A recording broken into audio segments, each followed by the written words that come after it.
confidential investigator isn't always hired on his merits. His merits as a fact finder, I mean. Some clients choose you because they hope you're stupid. They don't want a cop. They want a stooge. You ought to be the front behind which they can keep a criminal operation going. You're the rubber stamp certifying their sincerity so they can get away with murder. Yeah, you get them like that. Cases phony from the word go. That was my first hunch on Brenda Connor, a brunette with a tendency to overact. We launched her case in Central Park in a handsome carriage, complete with horse, silk-hatted driver, and lap robe. Around the park, it's $3 an hour. But I wasn't paying the tab. The lady was. Why the handsome cab in the freezing weather? I didn't ask. You get used to eccentrics. The rhythmic snippety clop. I'm able to think. So who's the demon? Demon? The demon pursuing you. You have a flippant way, Mr. Craig. To cover up my emotions, I'm the type who identifies. A sad lady like you, I can cry harder than any little white cloud around. You were about to tell me. It's my husband. Funny now how it always is. Ralph Connery. He was gone for 5 years, completely out of my life. A long wait for a streetcar. I'd almost forgotten him. And then 1 week ago, he came back to me. And you resent his return. I didn't say that. That's right, you didn't. But you don't look overjoyed. No. But it isn't what you think. I have no basic quarrel with my marriage, even despite the separation, but... Throw the punchline. Ralph, this man who's my husband come back. I'm not so sure that it is he.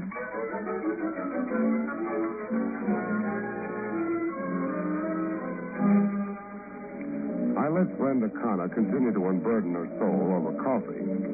The tab was on me this time. How much coffee could a lady drink?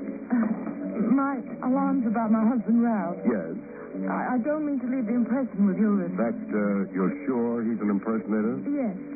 My reaction to him since his return, my suspicions have been intuitive more than actual. I feel I don't know. Her husband takes off for 5 years, and then suddenly he's back. How did you receive him? Well, gladly enough at first. You asked him questions? Yes. His explanation of his absence seemed genuine to me. It's understandable. He'd been out of sorts with himself. Suddenly 40 and restless, disoriented and neurotic, full of self-dislike, dissatisfaction with the career he'd chosen. Said career? Realty management. Connor and Saxton. Saxton is his business partner. When did the doubt begin for you? The doubt, intuitive as you call it, that this voyager come back maybe wasn't really your husband. The very first evening, Ralph was different. A stranger I didn't know. After 5 years, he would be. Yes, I know, but what I mean is the personality I once knew, the habits, the little things a wife knows about her husband. I could find none of them in this man. Little things. Can you give me something specific? Yes. The foods Ralph liked, always liked. This man has very different taste. Even his speech, way of phrasing things, and his thoughts, so different, so very changed, and even something physical. What's that? Left-handed. This man is left-handed. My husband, the husband I knew, wasn't. Quite a switch, then. How about his appearance? Looks. Oh, there are some differences. Still differences that could only mean time, how time changes the face. Ralph was full in the cheeks. This man is gaunt, thinner. Oh, mind you, I'm not saying... Oh, I don't know what I'm saying. I'm confused. I'm so confused I can't even think straight.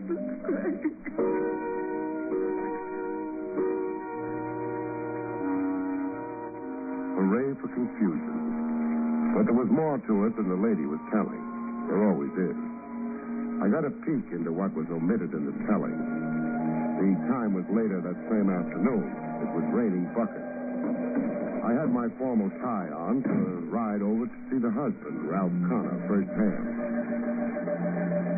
The great thing about a jalopy, it either starts or it doesn't. Mine wouldn't.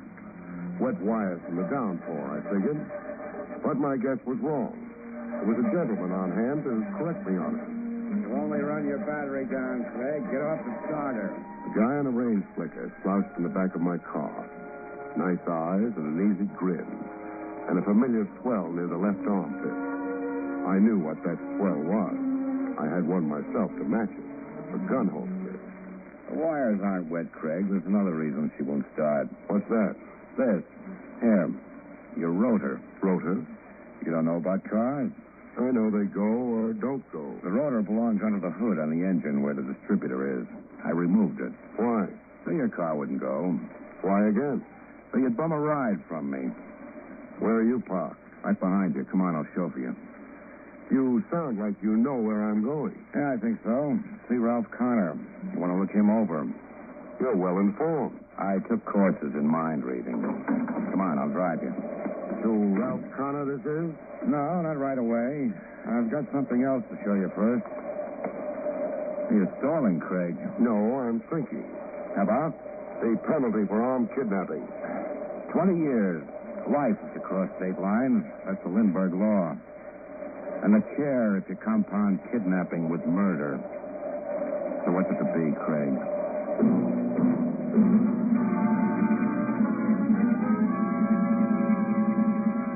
I've been grabbed at gunpoint before, but this one had a new wrinkle. No violence, no dent in my skull, no impulsive ride to the country. Just a short ride over to Queens to a roadhouse you had to shove your way into. More people and floor space. A jam at the bar and a jam on the postage stamp dance floor. People laughing it up, people living it up. Look over the dance floor. You see something? Yeah. Sweat and suffocation? No, I mean faces. For instance, over there, the brunette swooning all over the He-Man in the plaid shirt. You see her? I see her. You know her? Brenda Connor, my client. Well, that ends my mission. So long, Craig. You're on your own now. Buster, wait. Yeah, Craig? The plaid shirt with my client. He's not Ralph Connor. Married folks don't spend time here with each other. No, he's Chris Cantura. He's a tennis player. A tennis player? Love matches in the hot afternoon sun and love matches under hot blue lights with slender ladies with fat checkbooks. Is this why you brought me here? To show you a two-timing wife so you discount half to 90% of what she told you. Look, as long as we're I've said all I want to. So you won't knock yourself out identifying me when I'm gone, here's my card. So long again. The card he'd left with me read, Mike Hassick, private detective. The guy who'd put the polite snatch on me was a private eye.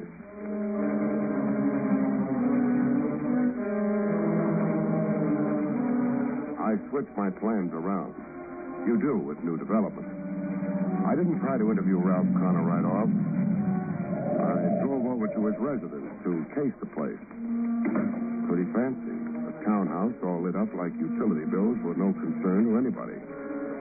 There was a parlor floor drawing room that opened onto a stone balcony. I was enough of a gymnasium genius to make the balcony without setting up too much of a commotion. After 10 minutes of eavesdropping on the rustle of thick oriental carpets, I got to listen to a live show. Brenda Connor and a guy I took to be her ever-loving mister on the other side of the glass. You've got that odd look again, Brenda. Look, Ralph. What odd look. The frail, pale princess in the grip of a nameless terror. Oh, you're being cruel deliberately. Deliberately? To unnerve me. Push me to the edge of reason. Push me Beyond the edge? into insanity. Yes. I see. Now, suppose you try the shoe. I tried to shoot. To see how it fits you. What's been your scheme with me? I have no scheme. The terrified glances since my return, so nicely timed when company watches, so beautifully acted. And the way you contrived to look at me other times, the unfamiliar stares, if I were not your husband, but an interloper. Not an interloper, Ralph, but Yes, Brenda? an impostor. I see. I am not who I am. Is that what you're saying? Oh, what about me is so changed? I'd like to know, Brenda. Everything has changed. Your manner, your talk, your habits, so many little things. And not like the Ralph I knew, the Ralph I remember. An imposter, that was your word. Do you then really think I am not Ralph Connor? That I am somebody else? Some diabolical somebody else playing at being Ralph Connor? I don't know. I don't know. It was time to get off the balcony and make a more formal entrance into the life of Ralph Connor through the front door. I started to do the same when I had a mishap. Cute word, mishap. It can mean anything. It can mean a tear in your trousers from an unexpected nail. It could mean a ton of brass landing on your head. In my case, it meant the last mentioned. A ton of brass. Ooh! It fell from a height, from upstairs somewhere with cannonball speed. What? Who? I was too sleepy to care. I just lay down.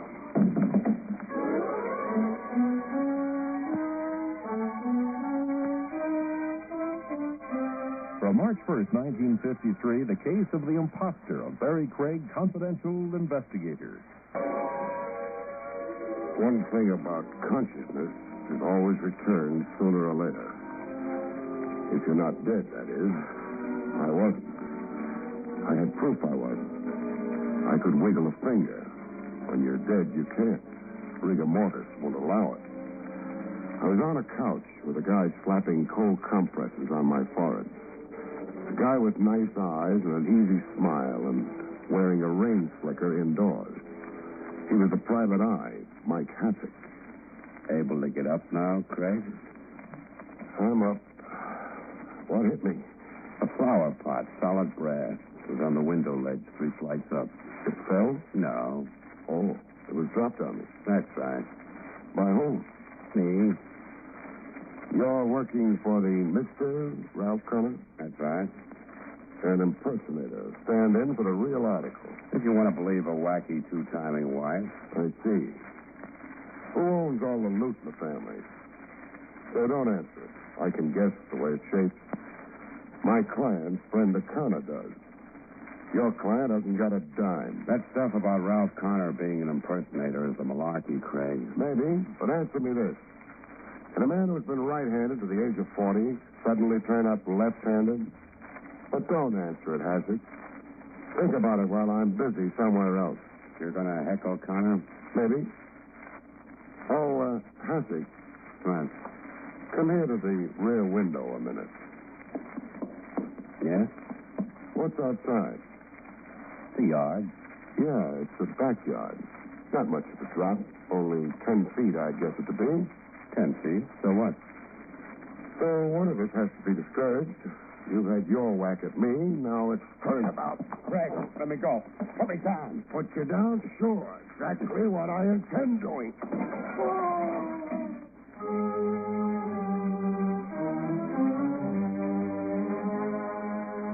You meet some guys sometimes who have to be paid back in their own coin. I didn't set up a talk with Ralph Connor. I passed him up a second time. I had nothing to say to him yet. Instead, I looked up Saxton of Connor and Saxton Realty Management. Connor's business partner. Maybe he could shed some light. A short guy with 2 stomachs and pink ears like he was always blushing. There was an oily look to him, like he was an accomplished phony. I still don't quite understand the purpose of your call here to me, Mr. Craig. If you stall long enough, Saxton, If I stall? worked out answers in your head, Well, I have no ulterior motives in evading you. then Well, it's just that I don't care to become embroiled in the man's affairs. That is, his affairs other than our joint business. Frankly, I've always found Connor strange and unpredictable. Explosive. he was gone for 5 years. Yes? Did you keep his end of the business up for all that time? Oh, yes. Scrupulously. His share of the net profits were put into an escrow account for what they amounted to. His drawing account, of course, was suspended while he was gone. In the time he was away, did he write to you, keep in touch? No. Now, a big question. Is he Ralph Connor? Yes, Mr. Craig? You don't seem surprised at the question. No, I'm not surprised anymore. I've been asked the same question before. By whom? Two persons. By Mrs. Connor and by a private detective named Mike Hassick. So Hassick wasn't so sure of his client's identity either. What's that you said? Just thinking out loud. What makes you sure this new Connor is the same old Connor? Why, everything about him. Like? Well, I don't know how to answer that quite. He looks like Ralph Connor, facially and physically. He knows about me, our business, the background of our business. He's demonstrated all that to you? Why, yes, of course. He has demonstrated an intimate knowledge of our business. It couldn't be faked. The man simply had to know.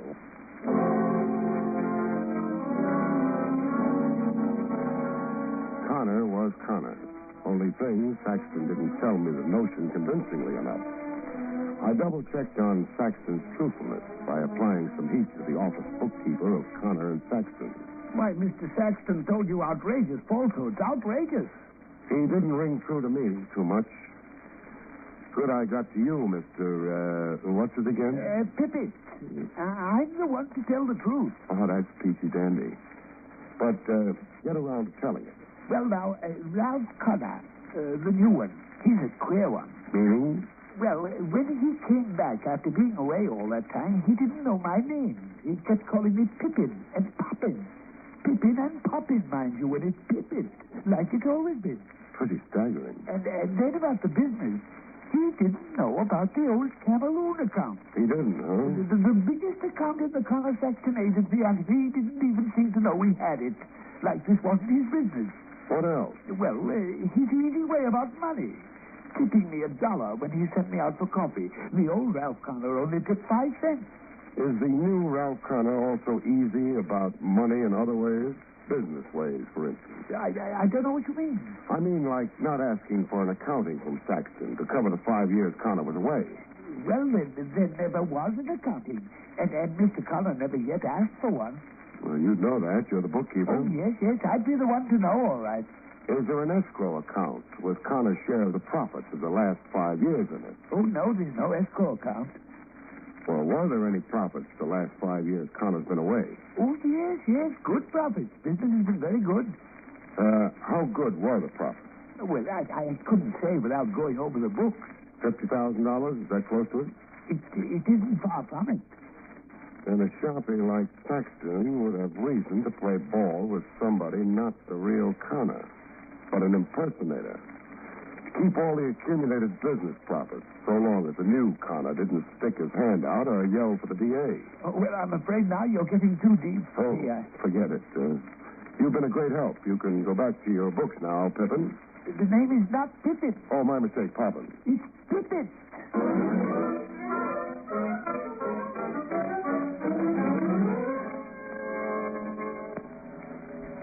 It was time to form an independent impression of Ralph Connor, I figured.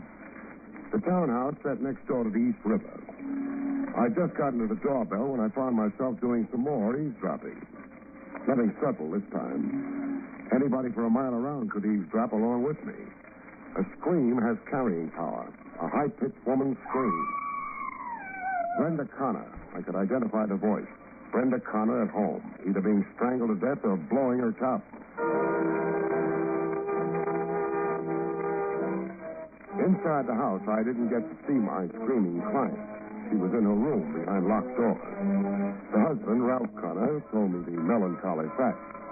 Or do I mean the melancholy fiction? Brenda is in there in her room with her doctor. Doctor who? Does that matter? It matters. I'm jotting it down in my notebook. Mrs. Connor is my client. Dr. Fitz. 275 Dartmouth Street, if you also want the address. Fitz is Brenda's own physician. I get your emphasis. When can I see Mrs. Connor? I don't know.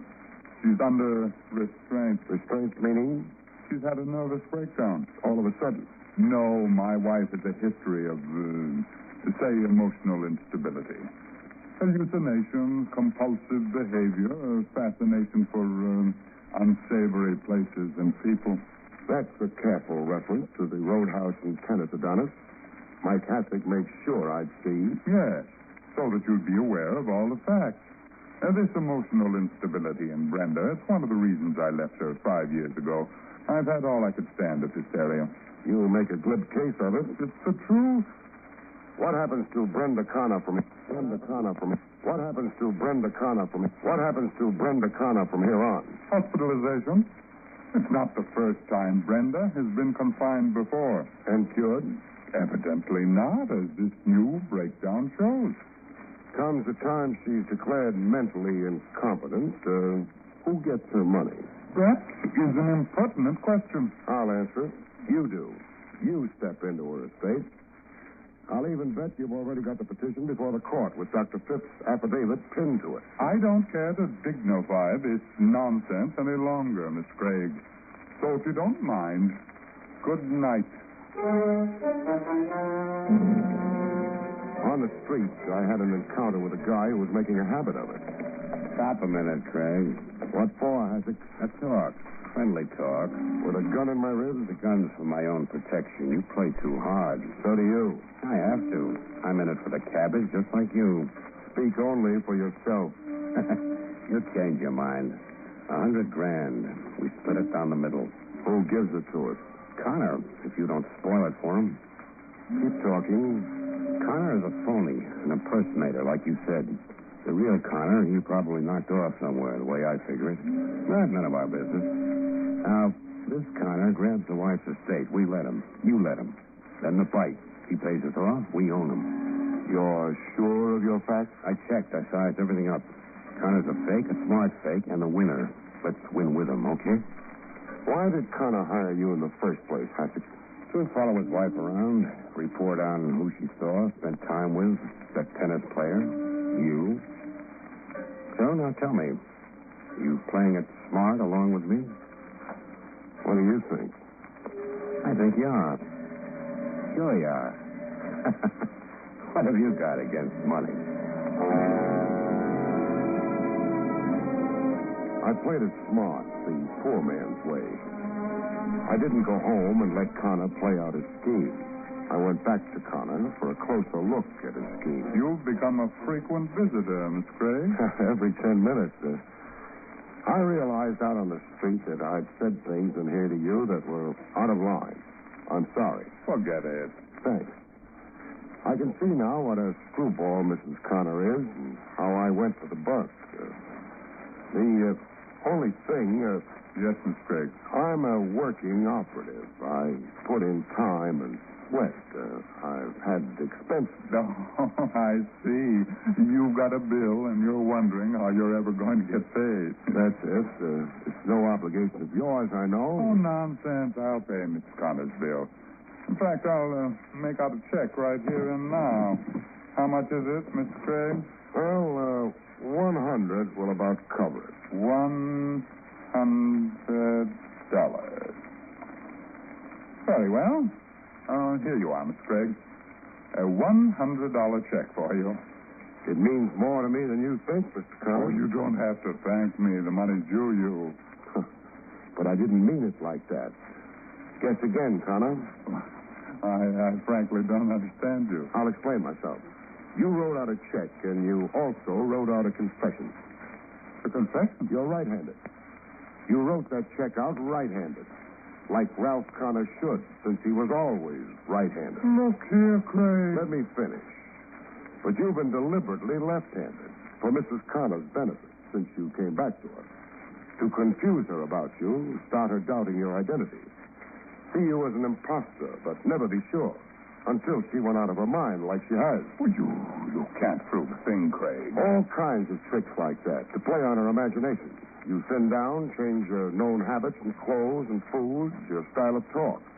All to make an already unstable woman a screaming lunatic. Have her declared mentally incompetent so you could take control of her money and her estate. How How big is the estate, Connor? Big, I judge it to be. No end of money. It has to be a fabulous grab to rate your fancy technique in crime. I say again, you can't prove a thing. Because you're really Ralph Connor, huh? And can prove it. Birth certificate, relatives stuck somewhere, fingerprints.